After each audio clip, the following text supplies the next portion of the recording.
गिरधर तेरी आरती में मसाकर तेरी मूर्ति उतारूं मैं गिरधर तेरी आरती मन में मसाकर तेरी मूर्ति उतारूं मैं गिरधर तेरी आरती मन में मसाकर तेरी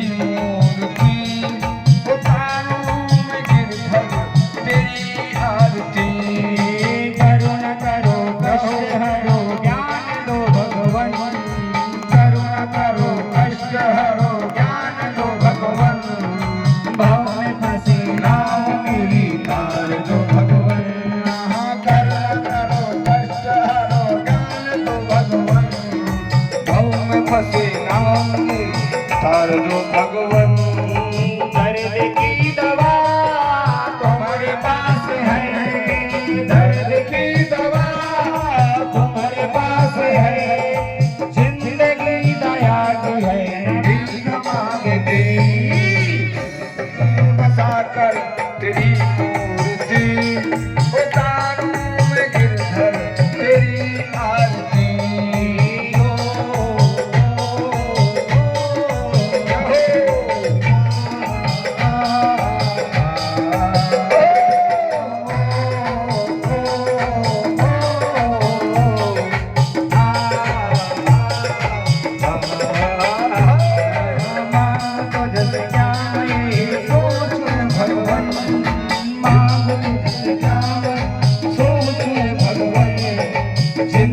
जब तेरे नाम में बसाकर तेरी मूर्ति उतारूं गिरधर तेरी आरती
वैसी दिख नहीं रही। पहले के समय में होता था, एक पक्षी हुआ करता था उस जो 24 घंटे में एक बार रंग बदलता था, उसका नाम क्या था? गिरगिट।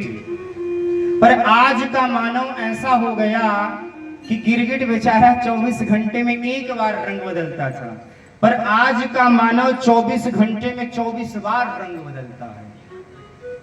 तो हमसे और आपसे बढ़िया तो गिरगिट ही था।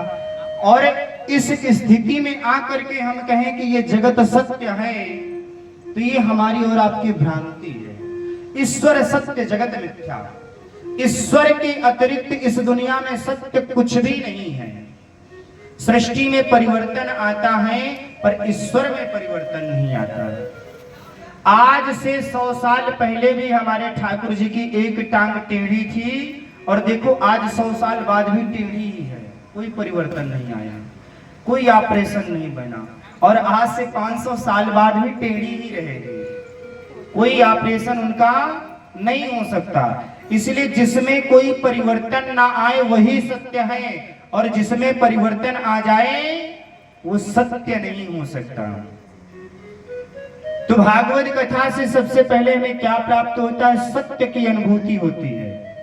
उसके बाद दूसरा शब्द आया है चित्त। चित्त यानी कि प्रकाश।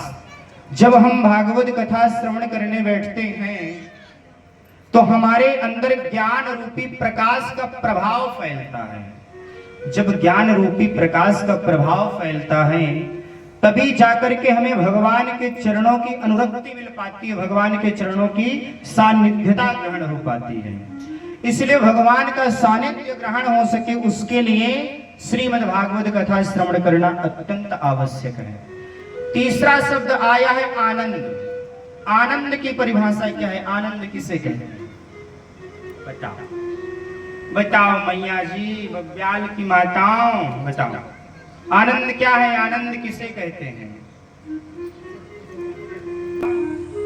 पड़ोसियों से बड़ा डर रहता है साहब। आनंद क्या है? आनंद किसे कहते हैं? अब इतने नादान तो आप लोग नहीं हैं जितने बन रहे हैं। आनंद क्या है? आज के समय में हम लोग आनंद किसे समझते हैं? घर में सारी सुख सुविधाएं होना, बढ़िया सुंदर सा भवन बना होना, 2-4 गाड़ियां खड़ी रहे, 2-4-6 नौकर खड़े रहे, सेवा करते रहे, ये आनंद है। ये आनंद है। अगर ये आनंद होता तो आज हमसे और आपसे ज्यादा आनंदित मुकेश अंबानी होता, और उसका बेचारे का बेटा इतना बड़ा पेट लेकर घूम रहा, आनंद में नहीं है। होगा जब आपका शरीर निरोगी रहेगा और निरोगी होकर के भगवान के चरणों में आपका ध्यान लगा रहेगा, वो वास्तविक आनंद है। तो सच्चिद आनंद की अनुभूति कराने वाले कौन हैं? हमारे सच्चिदानंद भगवान। तो महर्षि वेदव्यास जी आगे क्या लिखते? सच्चिदानंद रूपाय विशुद्ध पत्यादि वेदवे। अब इनका नाम सच्चिदानंद है। ये करते क्या है? प्रत्येक क्या मानव कुछ ना कुछ काम करता, खाली तो कोई नहीं बैठता। तो भला भगवान करते क्या है? तो महर्षि वेदव्यास जी क्या लिख रहे हैं? विशुद्ध पत्यादि वेदवे, यानी कि विश्व की उत्पत्ति करना ही प्रभु का कार्य है। अतापत्रय विनाशाय। जीवन में दुख 3 प्रकार के होते हैं, दैहिक, दैविक, भौतिक। तापत्रय विनाशाय, जिनका नाम स्मरण करने मात्र से तीनों प्रकार के दुख समाप्त हो जाएं, वो है हमारे भगवान श्री कृष्ण। कृष्णाय वयम नमः। तो अगर हम श्रीमद् भागवत कथा श्रवण करते हैं तो हमें इन चीजों की प्राप्ति होती है। आपने भागवत शब्द नाम सुना होगा। भागवत शब्द में कितने अक्षर हैं? कितने? भागवत शब्द में कितने अक्षर हैं? काउंट कर सकते हैं। भागव और ता। इन 4 अक्षरों का मतलब क्या है? महर्षि वेदव्यास जी बताते हैं कि भक्ति ज्ञान विरागाप्तो विवेको वर्धतो महान अमाया मोह निरासश्च वैष्णवो क्रियते कथम।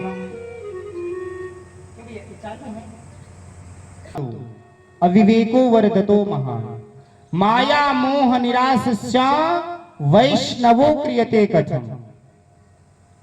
अगर हम भागवत कथा श्रवण करते हैं तो सर्वप्रथम हमें किस चीज की प्राप्ति होती है? भक्ति। भासे भक्ति। हमें भगवान की भक्ति कैसे करनी चाहिए? साहब, भक्ति करने वालों की कमी नहीं है, पर यदि भक्ति भी आप सच्चे मन से नहीं किए तो आपका भक्ति करना ना करना कोई मतलब का नहीं। क्योंकि भगवान, एक चीज याद रखना मेरी माँ, आप लोग भगवान की बड़ी पूजा करते हैं, पर एक चीज याद रखना, भगवान आपके वस्त्रों के भूखे नहीं है, भगवान आपके फल इत्यादि के भूखे नहीं है, भगवान आपके धन वैभव के भी भूखे नहीं है। क्योंकि जो धन वैभव आपके पास है उसे देने वाले भी भगवान ही है। श्रद्धा के साथ समर्पित करें तो भी स्वीकार्य है। भगवान भूखे हैं तो किस चीज के? आपके भाव के। इसलिए संतों ने कहा कि भाव का भूखा हूं मैं और भाव ही मेरा सारे है, जो मुझको भव से भजे उसका भव से बेड़ा पार है। संत मुनि क्या कहते हैं कि भाव में गर भावना हो तो भावना बेकार है, अभाव में गर थोड़ा भी भाव हो तो भव से बेड़ा पार है। क्या कह रहे हैं कि भाव में गर भावना हो तो भावना बेकार है। समझना, शब्दों की गंभीरता को समझने का प्रयास करिएगा। भाव में गर भावना हो तो भावना बेकार है। अगर हम कोई चीज करने के लिए बैठे हैं पर हमारे हृदय में भगवान के प्रति समर्पण नहीं है तो करना ना करना साहब एक समान है। अब भाव में अगर थोड़ा भी भाव हो तो भव से बेड़ा पार है। अगर हम भगवान के दरबार में बैठे हैं, हमारे हृदय में थोड़ा भी भगवान के प्रति समर्पण है और प्रेम की भावना है तो भगवान को प्रसन्न होने में समय नहीं लगता। अच्छा बताओ, भगवान की प्राप्ति किसे होती है? भगवान किसे मिलते हैं? जो ज्यादा पूजा करते हैं उन्हें, जो प्रतिदिन स्नान करते हैं सुबह सुबह 4 बजे उन्हें, या जो ज्यादा ज्ञानी होते हैं उन्हें? तो फिर किसे मिलते हैं? जो उच्च कुल के होते हैं, उच्च कुल में जन्म लिए होते हैं, क्या उन्हें मिलते हैं? उन्हें भी नहीं। तो फिर मिलते किसे हैं? भगवान अगर उच्च कुल वालों को मिल रहे होते तो शायद माता सबरी के हाथ के जूठे बैर ना खाते। अगर भगवान ज्ञानियों को मिल रहे होते तो शायद गोपियों के साथ भगवान महारास नहीं रचाते। और अगर भगवान प्रतिदिन स्नान करने वालों को मिल रहे होते तो प्रभु श्री राम वन में जाकर के कोल भीलों से गले नहीं मिलते। कोल भील 6 महीने नहीं नहाते थे। तो इसलिए भगवान ना ज्ञानियों से मिलते, ना उच्च कुलीन वालों से मिलते, और ना भक्ति करने वालों से मिलते, और ना ही अन्य किसी से मिलते। मिलते हैं तो केवल भक्तों से मिलते, क्योंकि भगवान कहते हैं कि भाव का भूखा हूं मैं और भाव ही मेरा सारे है, जो मुझको भव से भजे उसका भव से बेड़ा पार है। भगवान क्या कहते हैं कि भाव का भूखा हूं मैं, कि भक्त हमारे पग धरे अधरों भगत के हाथ, सदा संग लागत फिरू कबहू न छोड़हूं साथ। भगवान कहते हैं भक्त हमारे पग धरे धरू भगत के हाथ। अगर मेरा भक्त मेरी तरफ आने के लिए 1 कदम बढ़ाता है तो मैं 4 कदम बढ़ा करके उसके पास जाता हूं। आपने सुदामा चरित्र सुना होगा।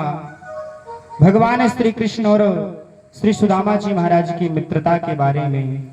सुदामा जी ने बस केवल एक बार हृदय में इच्छा प्रकट की थी कि भगवान कन्हैया श्याम सलोने सरकार के दर्शन करने जाने हैं। और जैसे उन्हें रास्ते में नदी मिली, थकान महसूस होने लगी, भगवान कन्हैया ने देखा कि श्री सुदामा जी महाराज हार मान रहे हैं, तभी भगवान क्या किए, नाव लेकर आ गए। साहब भगवान तो आज भी आपके घर का बासी साग खाने को तैयार है, केले के छिलके खाने को तैयार है, पर आप बनिए तो विदुर। अब आप बनना नहीं चाहते हैं, आप बनना दुर्योधन चाहते हैं, तो भगवान कृष्ण कभी नहीं आ सकते हैं। कृष्ण बदलती इस दुनिया में कोई किसी का यार नहीं। अब मतलब की है सारी दुनिया, बिन मतलब व्यवहार नहीं। साहब यहाँ यदि अगर हमारा आपसे स्वार्थ सिद्ध हो रहा होगा तो हम आपके चरणों में भी गिर पड़ेंगे। सरकार आप ही है सब कुछ। और जिस दिन स्वार्थ सिद्धि की पूर्ति हो गई, उस दिन आप हैं कौन? हम आपको नहीं पहचानते, कहां से आए हैं आप? ये संसार सागर है। इसीलिए जीवन में एक चीज अपनाओ कि आशा एक राम से दूजी आशा छूटे। एक से ही आशा रखो, भगवान से। भगवान के अलावा और किसी से आशा नहीं रखनी चाहिए। और किसी से आशा रखोगे निराशा ही मिलेगी, क्योंकि ये दुनिया जो है ये निराशा देने के अलावा और कुछ करती ही नहीं है। इसका काम है केवल दुखी करना। इसीलिए अगर दुखी रहना चाहते हो तो ही संसार वालों से आशाएं रखना। जैसे हमारे कमेटी वाले बेचारे महाराज जी, पंखा लग जाएगा, हम आशा रख लिए थे इसलिए निराशा मिल रही, पसीना आ रहा है पर पंखा नहीं दिख रहा है। इसीलिए आशा रखना है तो केवल भगवान से रखना। आशा एक राम से दूजी आशा। जिस दिन आप संसार वालों से आशा रखना प्रारंभ कर देंगे, समझ लीजिए उसी दिन से आपको धोखे मिलने प्रारंभ हो जाएंगे। क्योंकि विश्वासघात जो शब्द है उसमें सबसे पहला शब्द है विश्वास का। शब्दों की गंभीरता को समझने का प्रयास करिएगा। सबसे पहला शब्द है विश्वास। जब तक आप किसी पर विश्वास नहीं करेंगे वो आप पर कभी घात नहीं कर सकता है। इसीलिए मानवों पर, सांसारिक लोगों पर उतना ही विश्वास करना जितना घात बर्दाश्त करने की साहब क्षमता हो आपके अंदर। जितनी क्षमता हो उतना ही विश्वास। अति से ज्यादा विश्वास ना कर लेना कि एक दिन रोना पड़े, क्योंकि अति सर्वत्र वर्जयेत्। अति हमेशा वर्जित बताई गई है।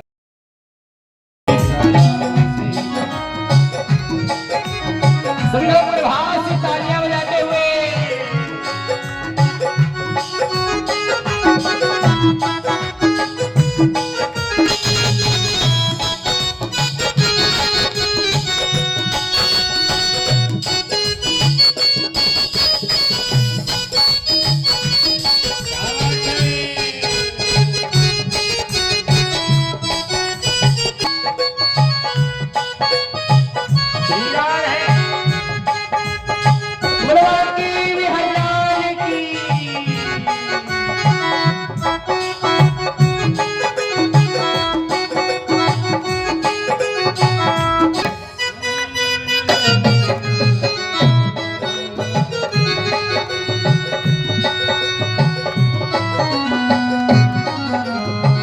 सीताराम सीताराम सीताराम कहिए, जाहि विधि राखे राम।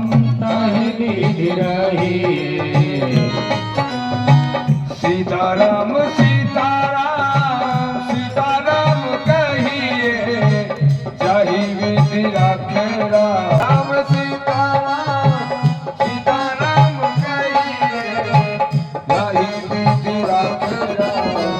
जाहि विधि रहिए, मुख में राम नाम, मुख में राम नाम। राम सेवा हाथ में, तू अकेला नहीं भाई, राम जी तेरे साथ में। मुख में राम नाम, राम सेवा हाथ में। तू अकेला नहीं भाई, राम जी तेरे साथ में।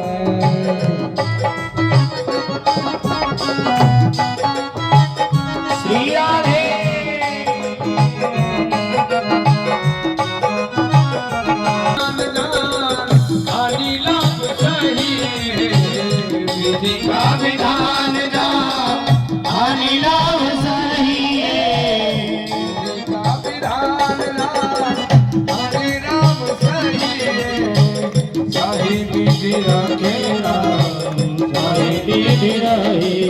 चाहे महलों में राखे चाहे झोपड़ी में बांध ले नाही विधि राखे नाही विधि रहिए नाही विधि राखे नाही विधि रहिए। श्री हरि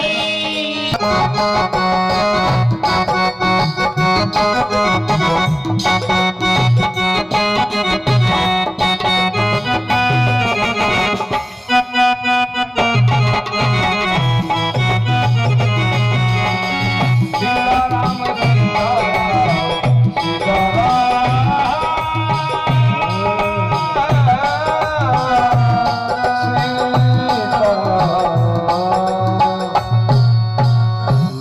सियावर रामचंद्र जी महाराज की जय हो। आज प्यारे जब सैन का आदि 88,000 ऋषियों से सुश्रुत जी महाराज ने कहा कि अगर भगवान की पूजा में आपका मन ना लगे, बार बार मन अगर खंडित हो तो अभ्यास करते रहना चाहिए, क्योंकि कहा गया कि कोशिश करने वालों की कभी हार नहीं होती, करके प्यारे कभी नौका पार नहीं होती। ऐसे भगवान अगर आपके हृदय में अहंकार रहा तो भगवान कभी आपके पास आ नहीं सकते, इसलिए भगवान को बुलाना है तो अहंकार त्यागना पड़ेगा। बोलो भक्तवत्सल भगवान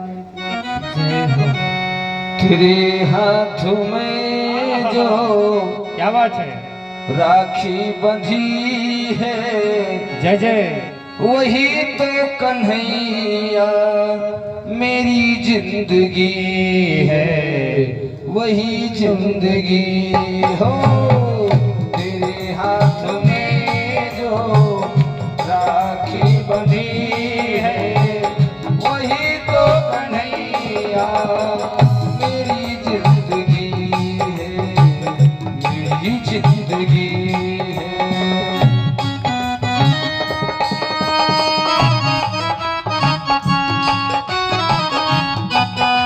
श्री राधे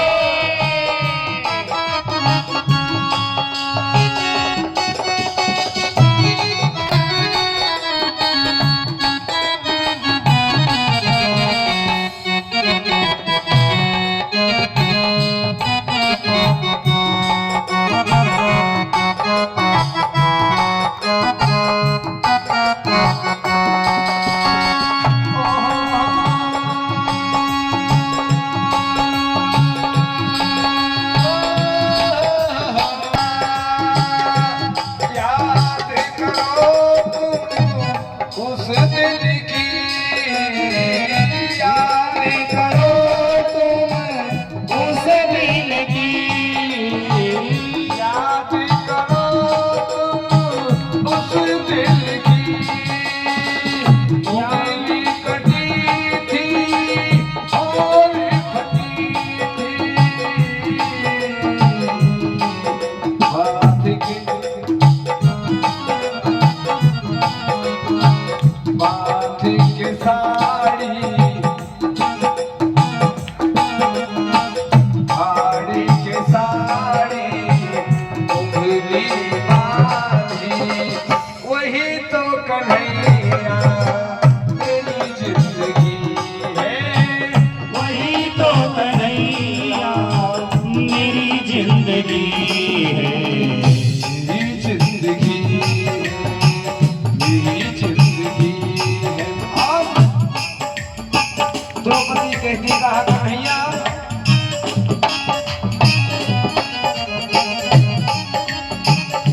पांचों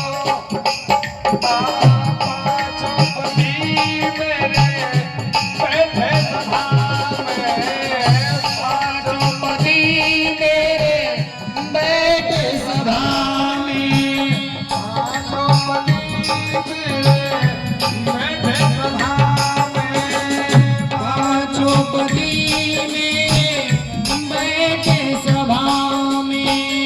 जैसे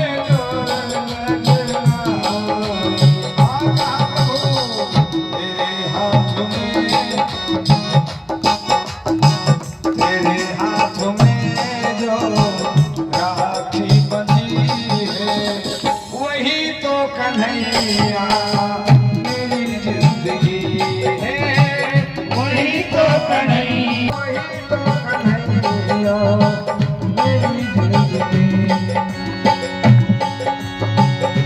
आजा रे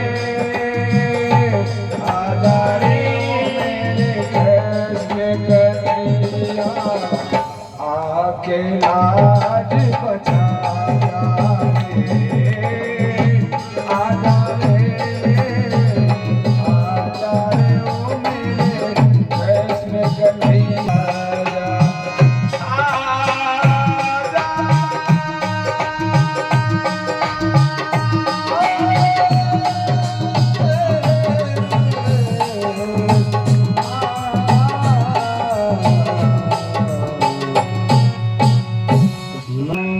जय हो आज की आनंद की जय हो। आनंद कंद भगवान की जय हो। सियावर रामचंद्र जी महाराज की जय। जय जय श्री राधे। जय जय श्री राधेश्याम।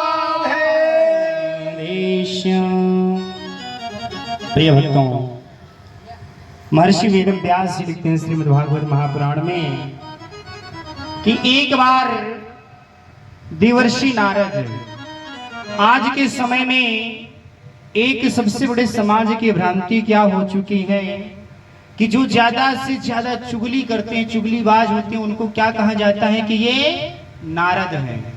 क्या है? नारद नाम की महिमा जानती हो क्या है? नारद किसे कहते हैं? बताओ, नारद किसे कहते हैं? मैया जी बताओ। कहनो महाराज जी जो इधर की बात उधर करे, ज्यादा चुगलीबाजी करे, उसे नारद कहते हैं। ऐसा है क्या? ऐसा नहीं है। नारद का अर्थ होता है नारद।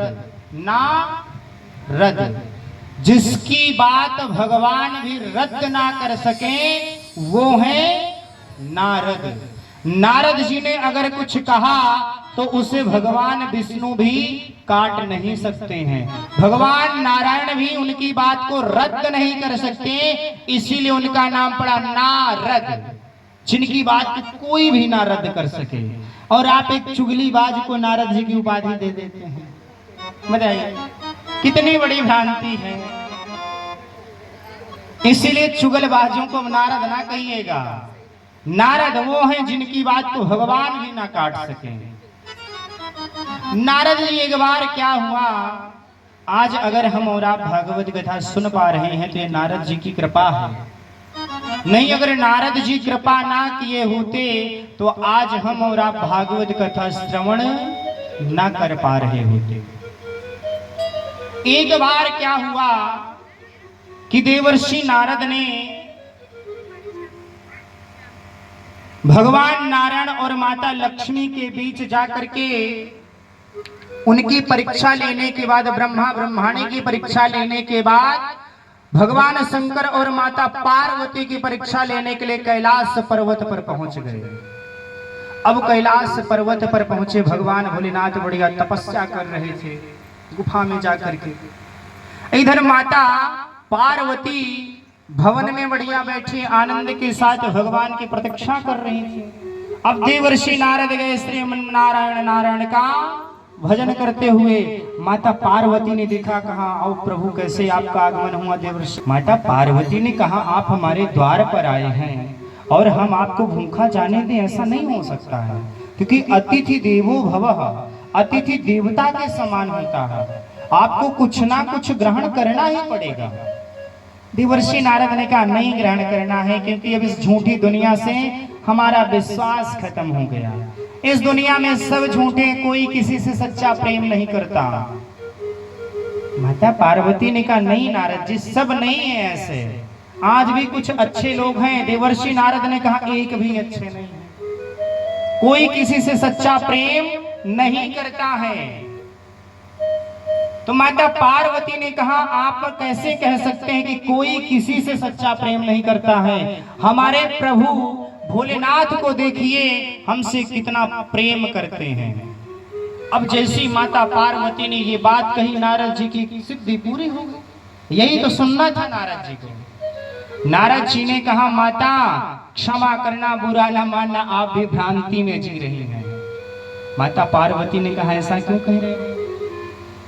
नारद जी ने कहा, ये बताओ शंकर जी आपसे सच में बेहद प्रेम करते हैं? बोले हाँ, बहुत ज्यादा प्रेम करते हैं। बोले कोई रहस्य नहीं छिपाते?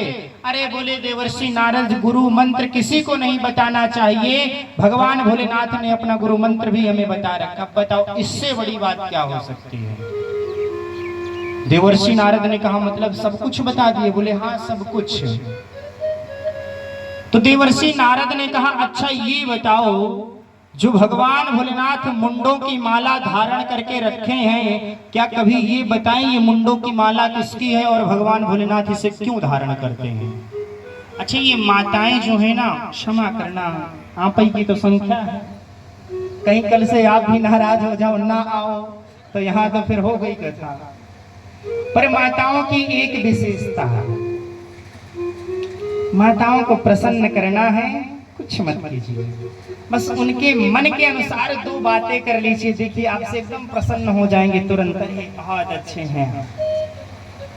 और उन्हें गुस्सा दिलाना हो तो एक बार बस उनकी बात को अनसुना कर दीजिए, ये एक बात उनसे झूठ बोल दीजिए। कितना सुंदर माखन, जिसके भगवान कन्हैया बड़े प्रेमी थे माखन के।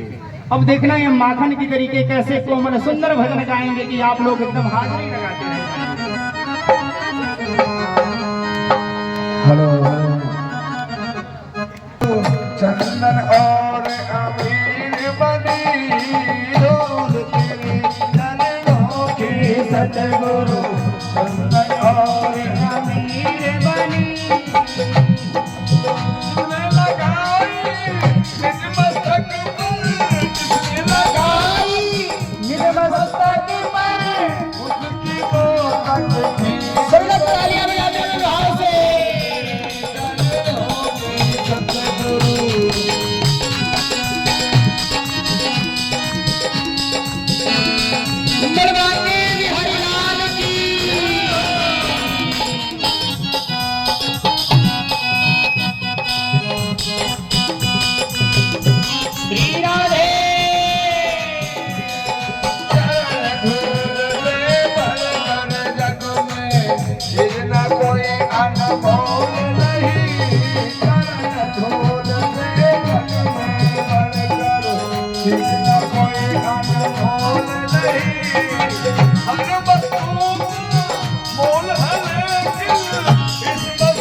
तुम्हारे पास है, दर्द की दवा तुम्हारे पास है, जिंदगी दया की है न भीख मांगती।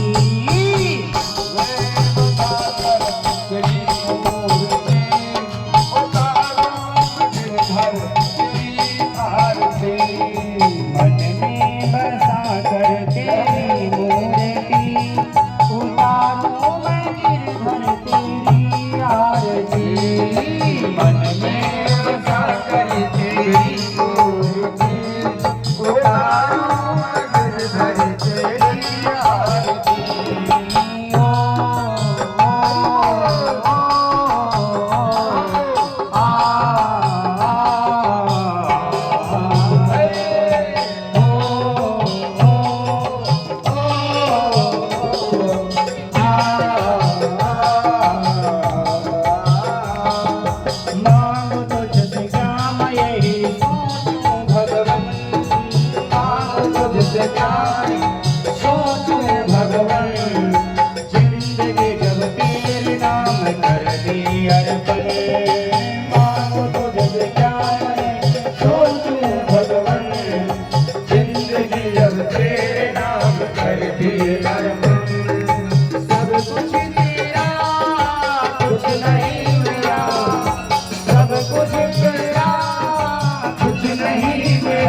उतारूं मैं गिरधर तेरी आरती।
ज्वाला वाहिनी रुद्रेश्वरी नमः।